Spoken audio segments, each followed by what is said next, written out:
पुणे बलात्कार प्रकरणामध्ये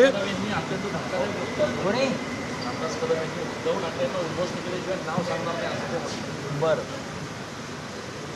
करू द्या, त्यांच्या आयुष्यातलं जर ते ध्येय असेल तर त्यांनी जरूर प्रयत्न करावा। आमच्यासारखे लोक जे पक्षाबरोबर इमान इतबारे राहिलेले आहेत, आमच्यात एवढं बळ आहे की ही जी विध्वंसक शक्ती आहेत, जे महाराष्ट्राचा विध्वंस करायला निघालेले आहेत, दिल्लीच्या मोगलाईबरोबर हात मिळवणी करून त्यांना रोखण्याची आणि इथे संपवण्याची ताकद आजही माननीय उद्धव ठाकरे यांच्या नेतृत्वाखालच्या शिवसेनेमध्ये परमेश्वरानं आम्हाला दिलेली आहे। हे तुमचं जे फडफड नाही तात्पुरतं आहे, सत्ता आहे म्हणून तुमचं फडफड नाही। एक दिवस तुम्हाला पुन्हा मातोश्रीच्या दारात यावं लागेल, शिवसेना भवनाच्या दारात उभं राहावं लागेल।